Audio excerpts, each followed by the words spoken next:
민주당 이재명 대표가 내일 구속 갈림길에 설 걸로 보입니다. 단식을 중단한 이 대표가 법원에 출석해 직접 소명하겠다는 의지를 밝힌 걸로 알려진 가운데 최종 출석 여부는 오늘 오후에 결정됩니다.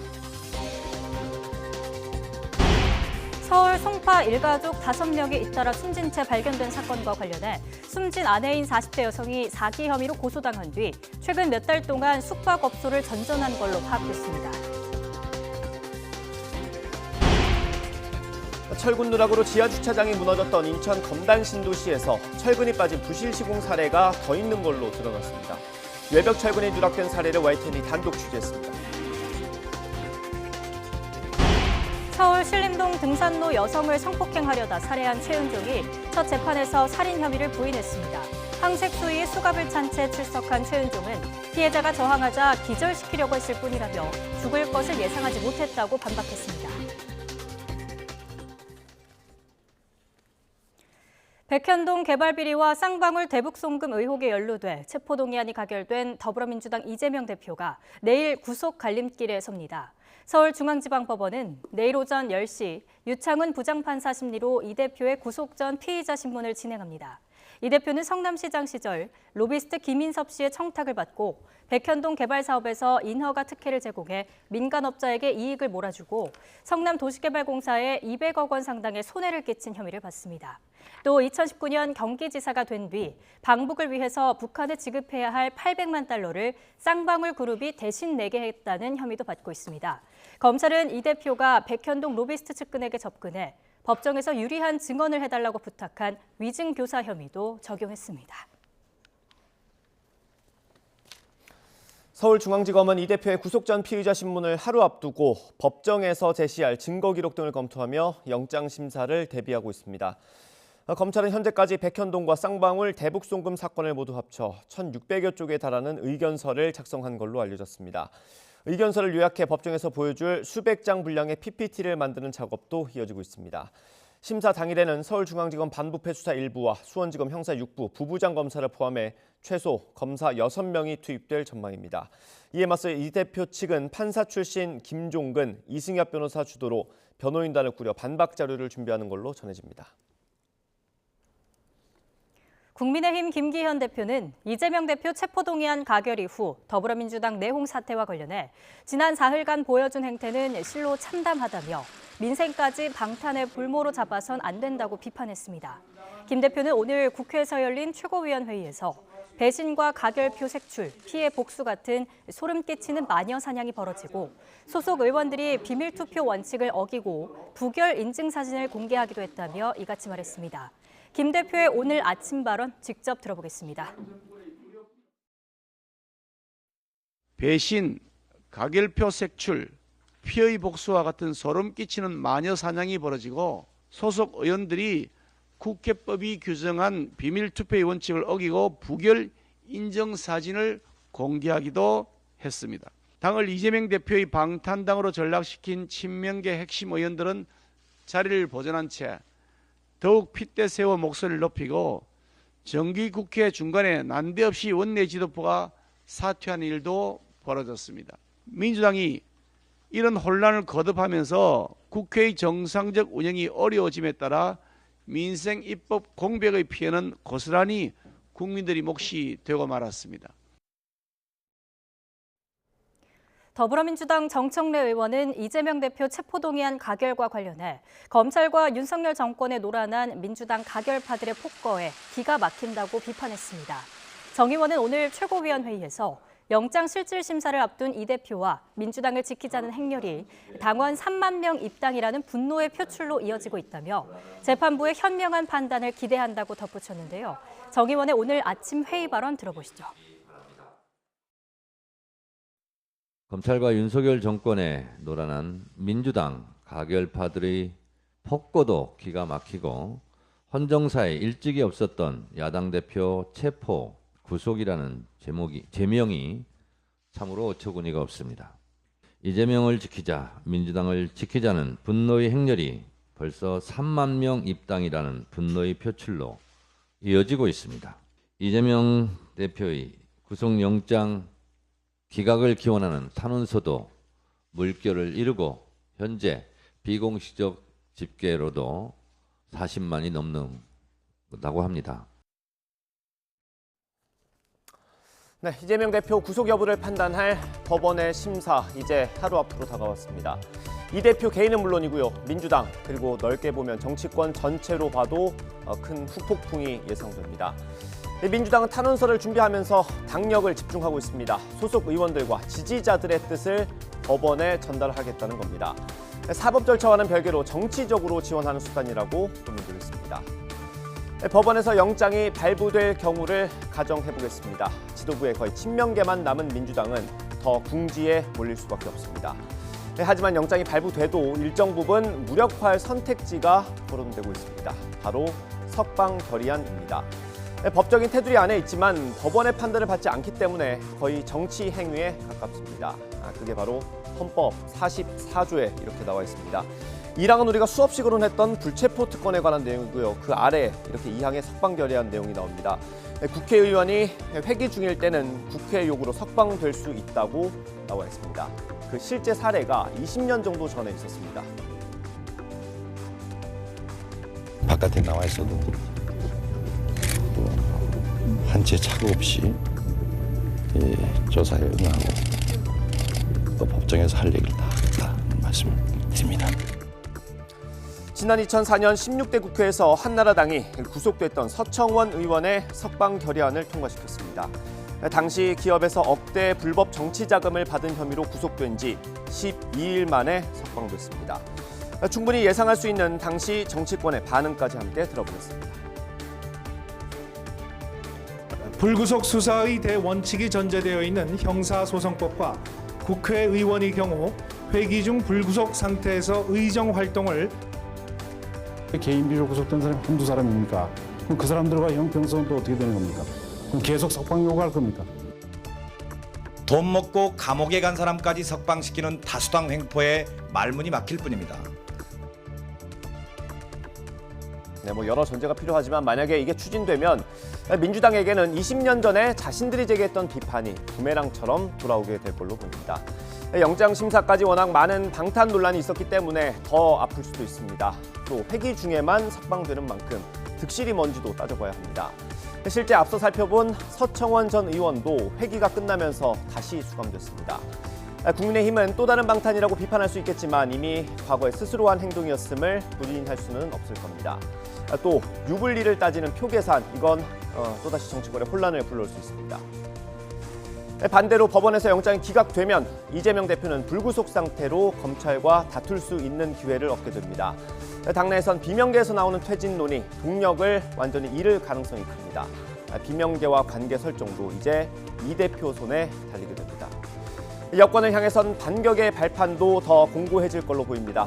검찰을 넘어 한동훈 장관의 법무부로까지 공세 수위를 높일 가능성이 있습니다. 앞서 민주당이 검사 탄핵안을 통과시킨 걸 다시 한번 눈여겨볼 필요도 있어 보입니다. 네, 이재명 대표의 영장 심사 결과는 빨라야 내일 밤, 늦으면 모레 새벽에 나올 전망입니다. 모레 아침부터는 정치권에 특히 민주당에 큰 변화가 불가피합니다.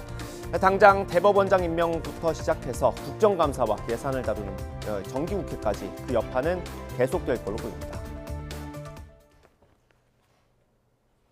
더불어민주당 새 원내사령탑 경선에 범친명계 중진 의원들이 대거 출사표를 던졌습니다. 민주당은 원내대표 선출을 위한 보궐선거에 등록한 후보자는 접수 순서를 기준으로 홍익표, 남인순, 김민석, 우원식 의원 등 4명으로 확정됐다고 밝혔습니다. 우원식 의원은 4선, 나머지 세 후보는 3선으로 모두 범친 이재명계로 분류됩니다. 이번 원내대표 선거는 오늘 하루 의원들을 상대로 선거 운동이 이뤄진 뒤 내일 오후 2시 열리는 의원총회에서 정견 발표를 거쳐 투표가 진행됩니다. 더불어민주당 이재명 대표의 국회 체포동의안 가결 여파로 이균용 대법원장 후보자의 임명 절차가 차질을 빚으면서 대법원장 공석 사태가 현실화됐습니다. 김명수 전 대법원장 임기가 어제 자정을 기점으로 끝났지만 이균용 후보자의 임명 동의안을 표결할 국회 본회의 일정이 잡히지 않으면서 오늘부터 대법원장은 공석이 됐습니다. 이에 따라 대법관 가운데 가장 선임인 안철상 대법관이 오늘 0시부터 대법원장 권한대행을 맡았습니다. 권한대행이 대법원장을 대신하는 건 1993년 김덕주 전 대법원장이 부동산 투기 문제로 사퇴하면서 최재호 대법관이 2주간 권한을 대행한 이후 30년 만입니다. 이에 대법원은 오늘 오후 3시 안 대법관 주재로 대법관 회의를 열고 대법원장 공석과 관련한 논의를 한다고 밝혔습니다. 대법원장 권한대행의 권한 범위에 대한 내부 규정이 없는 만큼 권한대행이 대법원장을 대신해 전원합의체 판결을 진행할 수 있는지, 또 신임 대법관 후보를 제청할 수 있는지 등이 논의될 걸로 보입니다.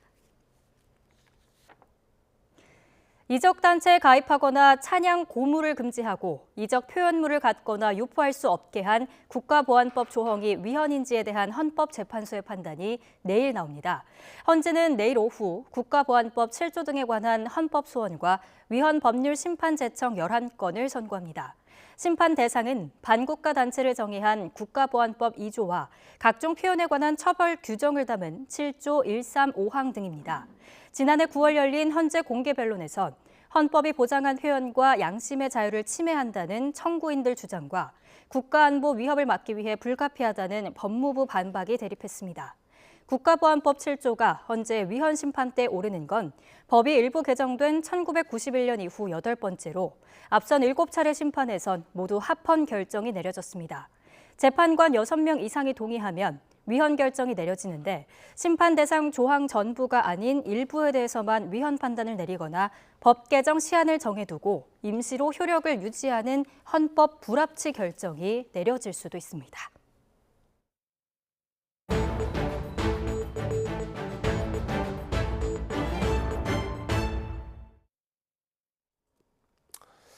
이틀 전 일가족 5명이 서울과 김포에서 각각 숨진 채 발견됐습니다. 이 가운데 40대 여성은 사기 혐의로 고소를 당했고 몇 달 동안 숙박업소를 전전한 걸로 확인됐습니다. 이 여성에게 전세보증금을 빌려줬던 시누이는 기초생활보장급여를 받을 수 있는지 상담도 했던 걸로 파악됐습니다. 자세한 내용 취재기자 연결해서 들어보겠습니다.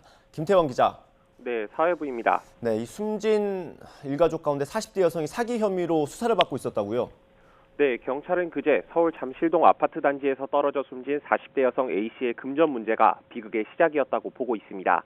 A씨는 지난 6월 3명에게 사기 혐의로 경찰에 고소됐는데요.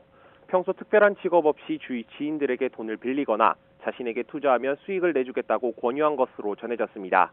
고소인들이 주장하는 피해 액수는 2억 7천만여 원에 이르는 것으로 파악됐습니다.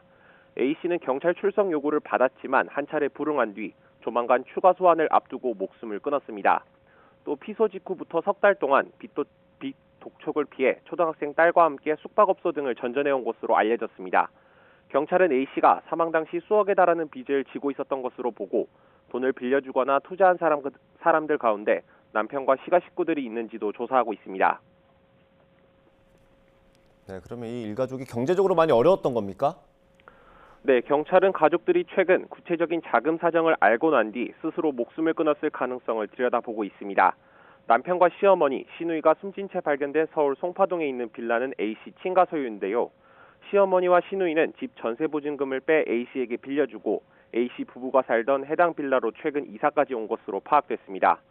현장에선 남편과 시누이가 각각 작성한 유서 2부가 발견됐는데 가족 간 채권과 채무 문제로 갈등이 있었다는 내용이 담긴 것으로 전해졌습니다.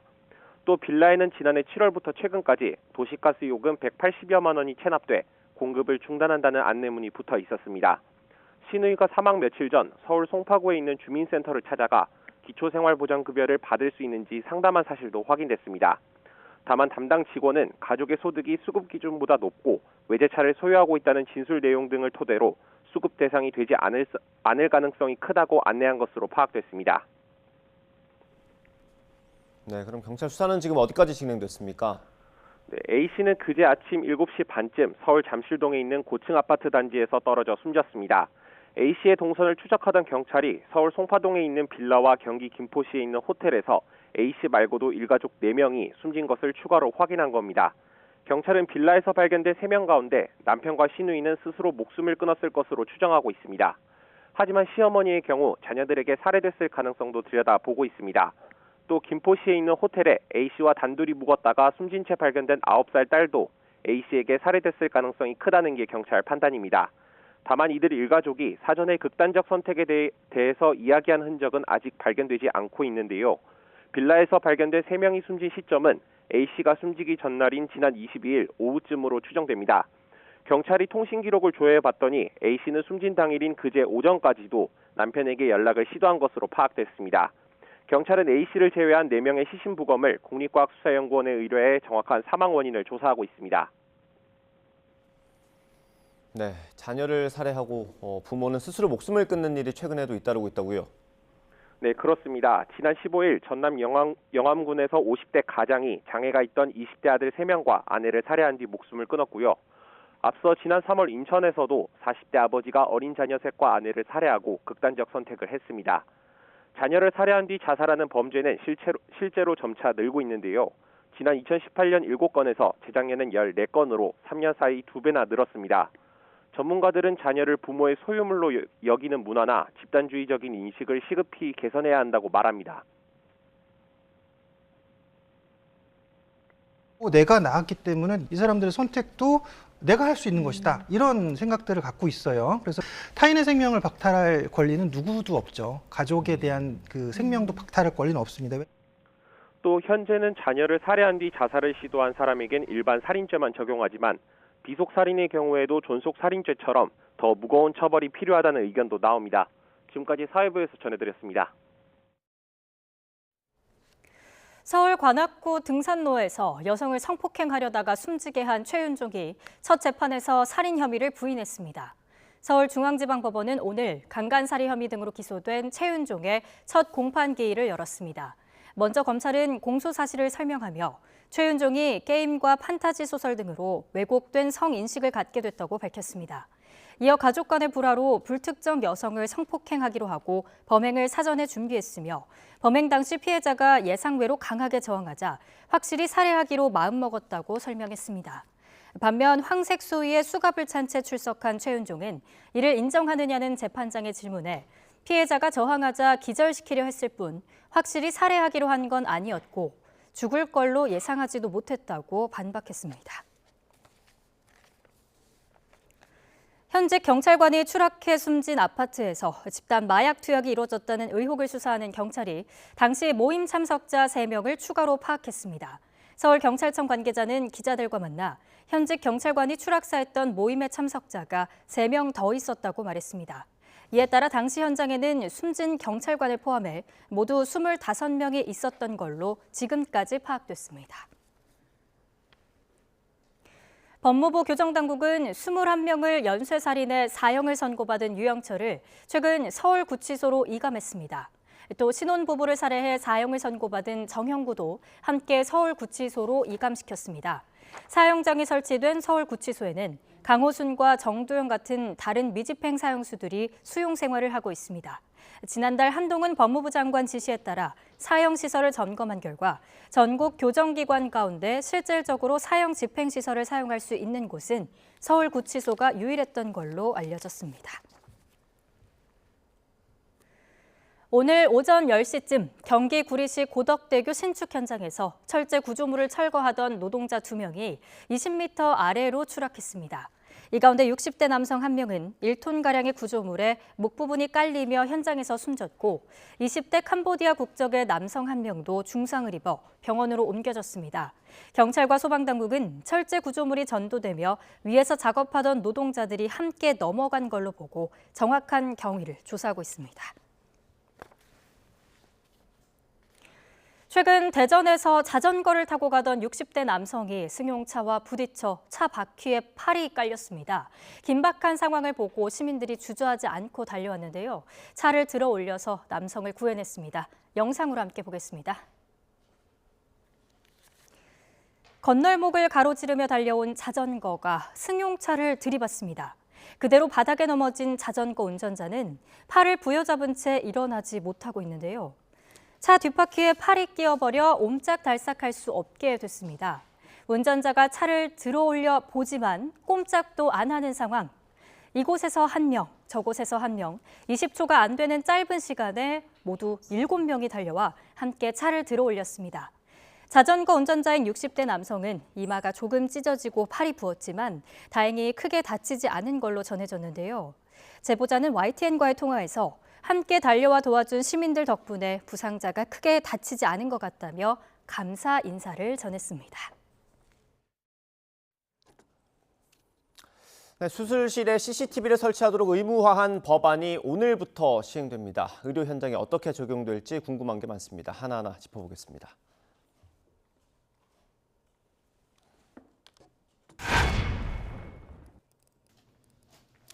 네, 올해 2분기 기준으로 국내 의료기관의 수술실은 모두 8,777개입니다. 다만 모든 수술실이 설치 대상은 아닙니다. 전신 마취 등 환자가 의식이 없는 경우만 해당하고요. 국소 마취하는 수술은 제외됩니다. 일반 병의원 가운데는 성형외과와 정형외과, 척추 화상 전문 병원 등이 포함됩니다.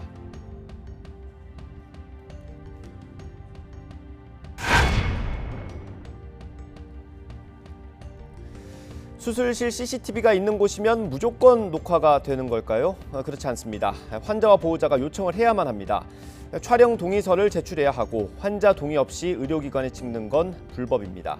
환자가 원하면 원칙적으로 의료기관은 정당한 사유 없이 거부할 수 없습니다. 다만 병원이 촬영을 거부할 예외 사유가 있습니다. 응급수술일 때, 또 생명에 달린 위험도 높은 수술 등 6가지 상황에서는 찍지 않아도 됩니다.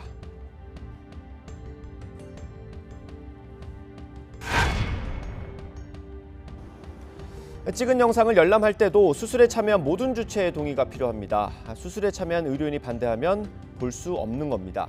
법안에는 영상을 30일 이상 보관해야 한다고 명시돼 있는데 예외 조항도 많고 보관 기간도 짧아서 실효성이 없다는 게 환자 단체의 주장입니다.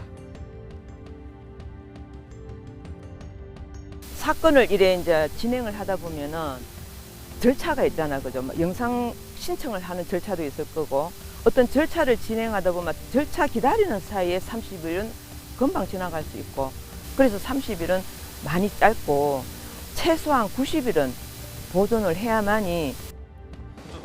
하지만 의사단체는 수술실에 CCTV를 다는 것만으로도 의료진을 위축시킬 수 있다며 지난 5일 헌법 소원을 제기했습니다.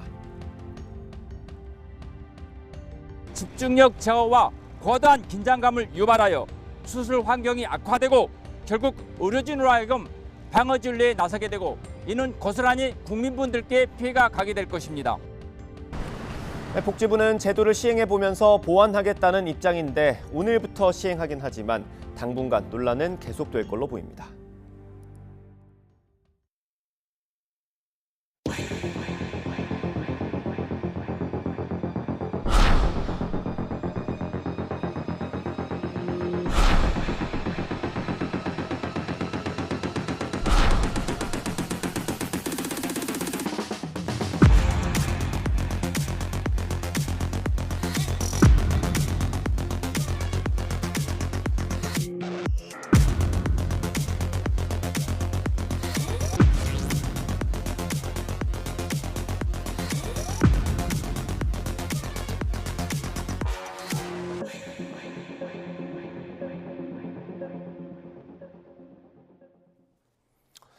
지난 4월 국내 암을 치료하는 중입자 치료기가 처음으로 도입됐습니다. 전립선암 환자 82명이 치료를 받았는데 현재까지 그 효과는 좋고 부작용은 적은 걸로 나타나면서 꿈의 암 치료기로 주목받고 있습니다.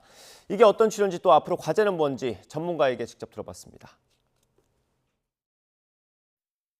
그 다윗과 골리앗 얘기 다 아시는 것처럼 다윗이 물매 안에 돌멩이를 넣고 빙글빙글 돌려서 돌려서 이제 골리앗의 이마에 영중을 시키고 골리앗이 이제 쓰러지는 그 장면을 상상해 보시면 그 돌멩이가 중입자가 되는 것이고 그 물매가 그 돌멩이를 빠른 속도로 가속시키기 위한 이제 저희가 가속기라고 불리는 그런 설치가 있고요. 그다음에 암이 이제 골리앗이 됩니다. 심각한 부작용이 생길 가능성은 상당히 낮다라고 알려져 있습니다. 빨갛게 동그라미 친 부분이 이제 치료 끝나고 나서 이제 잘 안 보이는 이런 상황으로 변화가 있습니다. 그래서 상당히 비싼 치료인 것은 맞습니다. 네. 결국에는 뭐 국가적인 지원, 보험 이런 문제들이 해결이 돼야 될 상황으로 보는데요. 거기에 대한 것도 준비도 이제 진행을 해야 되는 상황입니다. 네.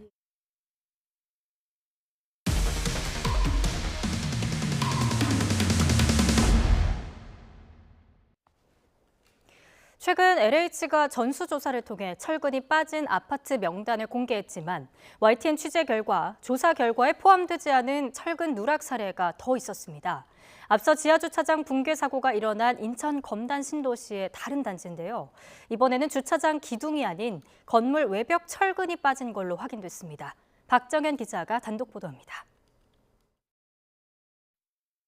인천 검단 신도시의 공공분양 아파트 신축 현장.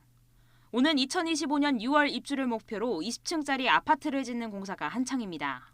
시행사는 LH. 앞서 지난 4월 철근 누락으로 지하주차장이 무너졌던 단지와 같습니다. 그런데 YTN 취재 결과 이곳 단지 13개 동 가운데 4개 동에서도 건물 지하 쪽 외벽 철근이 일부 빠진 사실이 확인됐습니다. 지금까지 알려진 철근 누락 사례 대부분은 주차장 기둥 부분에서 문제가 나타났다면 이 단지는 아파트 건물을 지탱하는 벽체 철근이 모자랍니다. 수직과 수평 방향으로 배치되는 벽체 철근이 각각 필요한 양의 4분의 1과 3분의 1만 포함된 것으로 파악됐습니다. 이 정도로 철근이 부족하면 건물이 10층 넘게 올라갈 경우 문제가 생길 수 있다고 설계업체도 인정했습니다. 현재 해당 동들은 보강공사를 병행하며 4, 5층 정도까지 올라간 상태입니다. 하지만 이곳 단지는 앞서 LH가 2차례에 걸쳐 발표한 철근 누락 아파트 명단에는 없었습니다. 지하주차장이 무량판 구조로 이뤄져 지난 5월 전수조사 대상에 들어갔고 실제로 검사가 진행됐는데도 명단에 포함되지 않은 겁니다. 이에 대해 LH는 당시 전수조사는 무량판 구조 지하주차장에 대한 긴급 안전점검이었고 이번 사안은 주거동 시공구간 일부 구간에 발생한 오류라는 입장입니다. 그러면서 문제를 발견하고 즉시 공사를 중단했고 보강 방법까지 이미 검토된 만큼 조사 결과에는 포함하지 않았다고 해명했습니다. YTN 박정현입니다. 연체율이 늘자 저축은행과 대부업체가 대출 문턱을 높이고 있습니다. 서민 급전 창구가 막히면서 불법 사금융 피해도 급증했는데요. 대책 마련이 시급해 보입니다. 이형원 기자입니다. 저축은행과 대부업체에서 서민들이 대출받기가 갈수록 어려워지고 있습니다. 올해 상반기 저축은행이 새롭게 내준 가계신용대출은 5조 8천억 원, 대부업체는 6천억 원으로 집계됐습니다. 이런 추세라면 올해 두 업계 대출액은 모두 합쳐 12조 8천억 원에 그칠 전망입니다. 지난해 내준 가계신용대출의 60% 수준입니다. 고금리의 연체율까지 늘자 대출 문턱을 높인 영향이 큽니다. 수익성 악화로 아예 대출 문을 닫는 저축은행도 늘고 있습니다. 경기 부진과 결합된 금리 상승으로 전체적인 금융 위험도가 증가하면서 금융기관들이 대출 부분의 관리를 강화하고 있고요. 이 부분들이 취약 금융 차주들을 중심으로 불법 사금융 쪽으로 실제로 중저신용자들이 불법 사금융으로 내몰리면서 관련 피해도 급증한 것으로 나타났습니다. 올해 상반기 금융감독원에 접수된 불법 사금융 상담 신고 건수는 6,800건에 육박합니다. 2천여 건에 그쳤던 지난 2019년 이후 가장 많습니다. 지금 취약계층이 어려운 거는 채무 문제 때문에 구매력이 고갈됐다는 거거든요. 많은 높은 이자가 적용이 되는 채무 부담을 좀 완화시킬 수 있는 정부의 정책적 노력이 필요합니다. 나오면 바로 완판되는 최저신용자 특례 보증을 포함해 정책금융 공급을 늘려야 한다는 겁니다.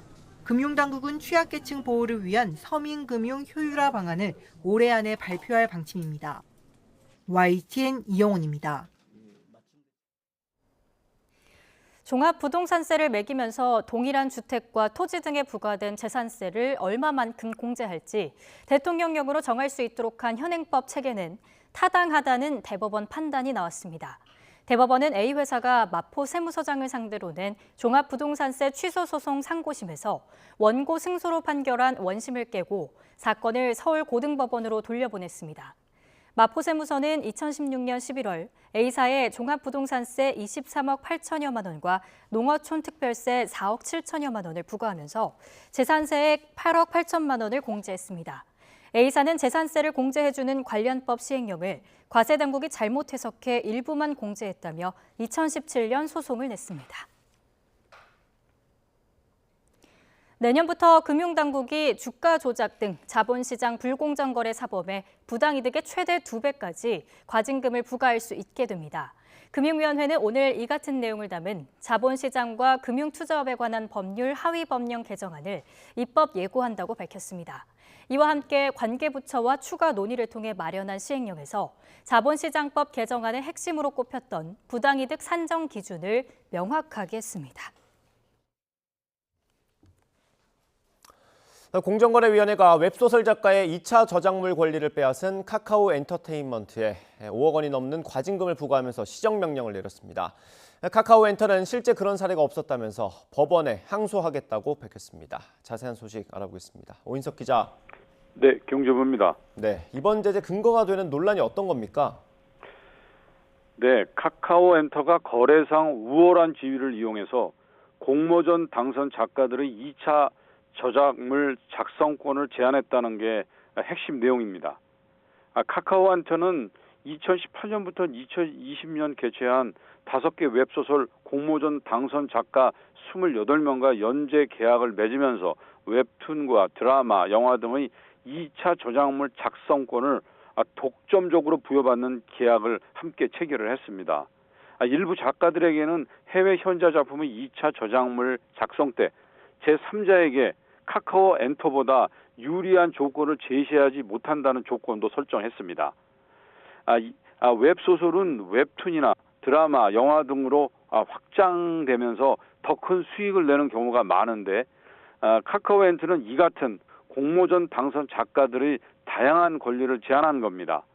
공정위는 불공정한 계약으로 인해 작가들이 더 나은 조건을 선택할 기회를 박탈당했고 카카오 엔터가 2차 저작물을 제작하지 않는 경우에도 직접 2차 저작물을 제작하거나 제3자가 제작하도록 허락할 수 없었다고 지적했습니다. 카카오 엔터는 웹소설 시장에서 네이버 웹툰과 1, 2위를 다투는 대형 플랫폼 사업자인 반면 웹소설 작가들은 대부분이 연소득 3천만 원 미만일 정도로 비대칭적인 시장 구조를 가지고 있습니다. 웹소설 작가는 약 20만 명 정도로 추정되며 국내 웹소설 시장 규모는 1조 원대 시장으로 성장한 것으로 평가받으면서 웹툰과 함께 K 콘텐츠의 그 스토리 공급원으로 자리를 잡았습니다. 네, 공모전의 저작권과 관련한 제재로는 이번이 처음이라고요? 네, 그렇습니다. 공정위는 카카오 엔터의 시정 명령과 함께 5억 4천만 원의 과징금을 부과했는데요. 또 앞으로 3년간 공모전 당상 작가와 맺는 계약 내용을 보고하도록 하는 명령도 내렸습니다. 법이 허용하는 최고 수준의 제재로 공모전 저작권 관련과 관련해서는 공정위가 제시한 첫 사례입니다. 네이버와 카카오가 양분하고 있는 시장이고 이 공모전이라는 것 자체를 통하지 않고서는 실제로 신인 작가라던가 무명 작가들은 자신들의 작품을 세상에 내보낼 수 있는 기회 자체가 없는 부분입니다. 그냥 사적 계약이다, 동의를 했다 이렇게만 받아들일 수 있는 부분은 아니다라고 저희는 좀 판단을 했습니다. 네, 공정위는 만화나 웹툰, 웹소설 등 콘텐츠 분야 약관의 실태를 전반적으로 살펴보고 있고 향후 플랫폼 사업자들이 자신들이 우월한 지위를 이용해 창작자들의 권리를 제한하는 불공정 행위가 발생하지 않도록 지속적으로 점검할 것이라고 밝혔습니다. 네, 카카오 엔터는 억울하다는 입장이죠? 그렇습니다. 공정위가 시정 명령과 함께 과징금을 부과한 것에 대해서 카카오 엔터테인먼트는 법원에 항소해서 부당함을 다툴 예정이라고 밝혔습니다. 이어 창작자를 국내 창작 생태계의 주요 파트너로 여기고 있으며 실제 창작자의 2차 저작물 작성권을 부당하게 양도받은 사례가 없다고 했습니다. 카카오 엔터는 조사 과정에서 이 부분을 충분히 소명을 했음에도 불구하고 공정위가 제재 조치 판단을 내린 것에 대해 매우 유감을 표한다고 밝혔습니다. 지금까지 경제부에서 전해드렸습니다. 전기차 구매 보조금이 올해 말까지 확대 적용됩니다. 환경부는 전기차 보급을 촉진하고 내수를 활성화하기 위해 전기승용차 구매 보조금을 최대 680만 원에서 780만 원까지 확대한다고 밝혔습니다. 할인 대상은 기본 가격 5,700만 원 미만의 전기승용차로 제작사의 차량 할인 금액에 비례해 국비 보조금이 차등 지급됩니다. 경찰이 추석 연휴 기간 끼어들기와 버스 전용차로 위반, 음주운전 집중 단속과 함께 신호체계 탄력 운영에 들어갑니다. 서울경찰청은 연휴 전날인 모레 27일부터 마지막 날인 다음 달 3일까지 기차역과 터미널, 고속도로 진출입로, 성묘길 등 차량 혼잡이 예상되는 41개소에서 특별 교통관리를 실시합니다. 특히 끼어들기와 경부고속도로 버스 전용차로 통행 위반, 음주, 숙취, 약물 복용 후 운전을 집중 단속한다는 계획입니다. 네, 이번 추석 연휴 코앞으로 다가왔습니다. 대체 휴일까지 생기면서 해외여행 가시는 분들 많을 텐데요. 최근 들어 하늘길이 다시 열리면서 항공권 관련 피해 소식이 심심치 않게 들리고 있습니다. 앞서 배우 해리도 델타항공에서 1등석을 두 자리 예매했는데 당일 비행기를 타러 가보니 자리가 없다는 말을 들었다며 황당한 사연을 전했는데요. 항공사가 항공기를 변경하면서 모자란 1등석 자리를 확인하지 않았다는 겁니다. 독일 항공사를 이용한 한 이용객은 비행기가 하루 지연된 데다 짐까지 실어오지 않아서 곤혹을 치렀던 일을 YTN에 제보해 왔는데요. 아들 졸업식에 입을 옷과 기념품들 모두 제 날짜에 도착하지 못해서 항공사 안내에 따라 현지에서 200만 원 정도를 들여 구입했다고 합니다. 유럽 서비스 센터에서 받아서 한 소리가 1,500유로 범위 내에서 그거를 사용을 하고 증빙을 제출해라 하는 얘기를 듣고 하지만 항공사가 배상하겠다고 제시한 최종 금액은 40만 원에 불과했고요. 사과도 없었다고 합니다. 규정상 해줄 수 없다 하고 만약에 그 사람 규정대로 하면 한 20만 원 정도 보상해주는, 그러니까 제가 어떻게 보면 제시한 거에 한 10분의 1 정도 되는 걸로 해가지고 제가 또 노발대발 됐죠. 해서 한 40만 원을 해주겠다 하고 제시를 했어요. 이런 피해가 한두 건이 아닙니다.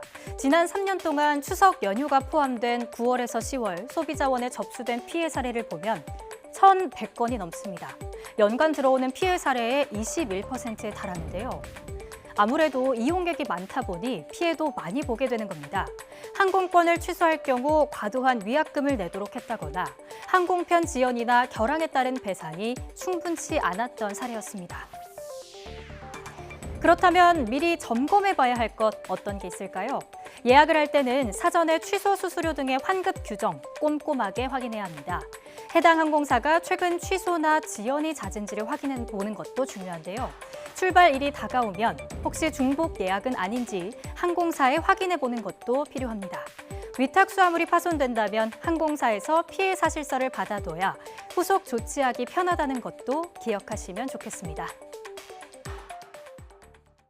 지구에서 1억 3천만 킬로미터 떨어진 소행성의 흙과 자갈을 담은 미 항공우주국의 탐사선 캡슐이 7년 만에 지구로 돌아왔습니다. 이 캡슐에 담긴 물질은 지구 생명체 탄생의 비밀을 푸는 단서가 될 걸로 기대됩니다. 김태형 기자입니다. 파란 하늘 속에 보이는 작은 하얀 점은 10만 킬로미터 상공에서 지구를 향해 떨어지는 캡슐입니다. 낙하산이 펼쳐지고 미국 유타주 사막의 목표 지점에 안착합니다. 생중계로 상황을 지켜본 미 항공우주국 나사 연구원들이 환호를 보냅니다. And we're bringing the samples home. 2016년 9월 나사 우주센터에서 오시리스 렉스 탐사선에 실려 발사된 지 7년 만에 귀환입니다. 이 캡슐에는 지구에서 1억 3천만 킬로미터 떨어진 곳에서 태양 궤도를 도는 소행성 베누에서 채취한 흙과 자갈 250g이 담겨 있습니다. 소행성에서 확보한 것으로는 가장 많은 양입니다. 과학자들은 태양계 생성 초기 물질이 포함된 이 샘플을 분석하면 베누와 같이 탄소가 풍부한 소행성이 지구 생명 출현에 어떤 역할을 했는지 단서를 찾을 수 있을 것으로 기대합니다. We'll be looking for organics, amino acids, the building blocks of life, as well as evidence that there was hydration in the past on Bennu's surface, because all of these things are the sort of materials that were delivered to Earth that helped life flourish here. 지구를 떠났던 탐사선은 2년 넘게 우주를 비행해 베누스 상공에 도착했고 폭 500m의 소행성을 2년 넘게 돌며 탐사했습니다. 2020년 베누에 내려 흙과 자갈을 채취한 뒤 이듬해 5월 지구 귀환길에 올랐습니다. 나사는 존슨 우주센터로 샘플을 보내 정밀 분석할 계획입니다. 캡슐을 지구로 보낸 탐사선은 지구와 충돌 위험이 있는 소행성 아포피스 탐사를 위해 우주 비행을 이어갑니다. YTN 김태현입니다.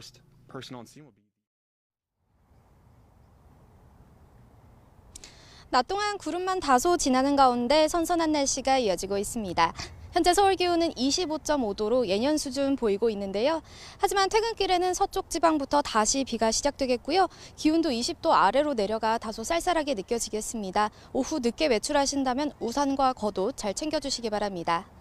현재 비가 소강 상태를 보이며 대부분 구름만 많은 날씨를 보이고 있습니다. 하지만 퇴근길 무렵에는 서쪽 지방부터 다시 비가 시작되겠고 밤사이에는 전국으로 비가 확대되겠습니다. 내일까지 예상되는 비의 양은 5에서 30mm로 많지는 않겠습니다. 오늘 낮 기온은 어제만큼 오르겠고 일교차가 10도 안팎으로 크게 벌어지겠습니다. 서울과 대전 26도, 광주와 부산 27도가 예상됩니다. 하지만 내일은 전국에 가을비가 내리며 서울 낮 기온이 22도에 머물겠고 다소 서늘하겠습니다. 이번 비는 수요일인 모레까지 내렸다 그치기를 반복하겠고요. 이후 추석 연휴가 시작되는 목요일부터는 맑은 하늘이 드러나면서 완연한 가을 날씨가 이어질 전망입니다. 오늘 제주도를 중심으로는 너울성 파도가 높게 일겠습니다. 해안가 접근을 자제하는 등 안전사고에 각별히 유의하시기 바랍니다. 지금까지 YTN 원희다입니다. 이상으로 뉴스 앤 이슈 마치겠습니다. 잠시 뒤에 더 뉴스가 방송됩니다. 시청해주신 여러분 고맙습니다.